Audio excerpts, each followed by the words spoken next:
پوری ایک کھلی کتاب ہے میرے بادشاہ کی سیرت. میرے شہنشاہ دربار میں بیٹھے تھے. دربار میں بیٹھے بیٹھے مامون رشید کا یہ طریقہ کار تھا کہ جتنے سیاسی فیصلے ہوتے تھے وہ خود کرتا تھا. علمی فیصلے امام سے کرواتا تھا. اور امام ویسے بھی دنیا داری کے فیصلوں کو ترجیح نہیں دیتے تھے. امام کہتے سیاست جانے اور تو جان. اس لیے علی ولی اللہ پڑھنے والوں کو سیاست سے دور رہنے کا حکم دیا گیا. سیاست جھوٹ اور منافقت کی ماں کا نام ہے. آل محمد نے اسے دور رہنے کا حکم دیا. یہ سب سے پہلے علی کے خلاف استعمال ہوئی تھی. اب مولا صرف علمی فیصلوں کے لیے دربار میں آتے. مامون رشید ایک دن دربار میں تھا. یہاں دربار میں خوشبو کا جھونکا آیا. اتنی تیز خوشبو تھی کہ ہر کوئی دائیں بائیں دیکھنے میں مجبور ہو گیا. یہ خوشبو کہاں سے آئی؟ مامون رشید بھی اپنی جگہ سے اٹھا اور اس نے یوں دیکھا یہ خوشبو کہاں سے آئی. یا دور سے ایک شخص ہاتھ کا اشارہ کر رہا تھا.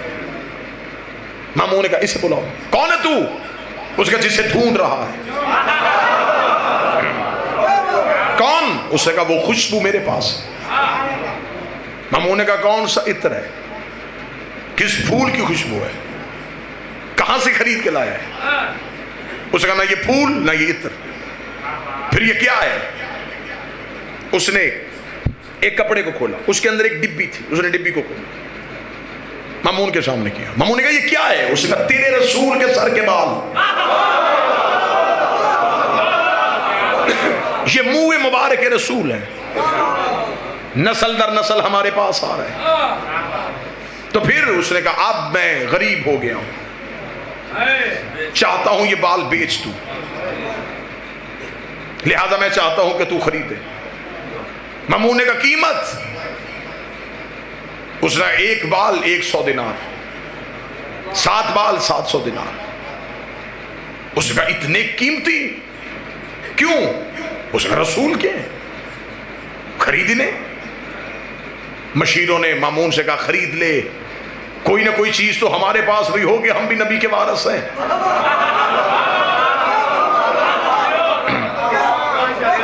منہ مبارک ہمارے پاس ہوں گے, لوگوں کو زیارت کروایا کریں گے, کہیں گے ہم وارث ہیں رسول. مامون نے کہا خریدو. بال خریدنے کے لیے جب وقت آیا خزانے سے پیسے دیے جانے لگے. مامون نے کہا رک رک رک, یہ کون بتائے گا کہ یہ رسول کے ہیں؟ اس کا خوشبو نہیں بتا رہی. اس کا ہمیں کیا پتا, ہم نے کوئی رسول دیکھا تھا؟ ہمیں کیا پتا یہ بال اور رسول کے خوشبو ہے. اتنا کہنا تھا, یہ پیچھے سے کسی نے دیکھا اسے نہ بلائیں جو محمد کا بیٹا ہے. ہاں ہاں ذرا بلائیں مولا علی ابن موسیٰ رضا کو. مولا رضا کو دربار میں بلایا گیا. پوری رات بھی واہ واہ کہو تو جملے کا قد بڑھا. جب امام رضا کو دربار میں بلایا گیا تو درباریوں کی حیرت کی انتہا نہ رہی. وہی خوشبو ادھر سے بھی آ رہی تھی. مالک حسین ان ہاتھوں کو سلامت ہو, جو خوشبو ادھر سے آ رہی تھی.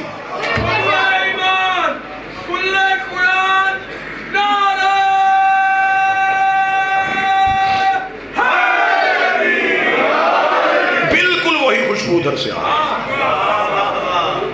امام خرامہ خرامہ چلتے ہوئے مامون کے قریب آئے. مامون نے نشست کو خالی کرایا. امام کرسی صدارت پہ تشریف فرما ہوئے. مامون نے کہا سرکار فیصلہ یہ کروانا ہے, یہ لے کے آیا ہے منہ مبارک اور اس شخص کا دعویٰ ہے کہ یہ بال نبی کے ہیں. آپ بتا سکتے ہیں کہ کیا یہ بال رسول کے ہیں؟ درباری یوں حیران ہو کے دیکھ رہے تھے کہ اب امام رضا کیا فیصلہ کریں گے. امام نے کہا بال میرے قریب کیے جائیں. تشت پہ بال رکھ کے امام کے قریب کیے گئے. امام نے ایک لمحے بغیر انگلی کا اشارہ کیا, یہ 4 میرے نانا کے ہیں, یہ 3 میرے نانا کے نہیں ہیں.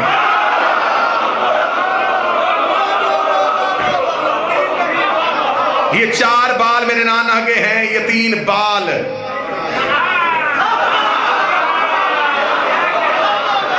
جب سے مجمع تیز ہوا ہے تب سے خطیبوں کو بھی تیزی آ گئی.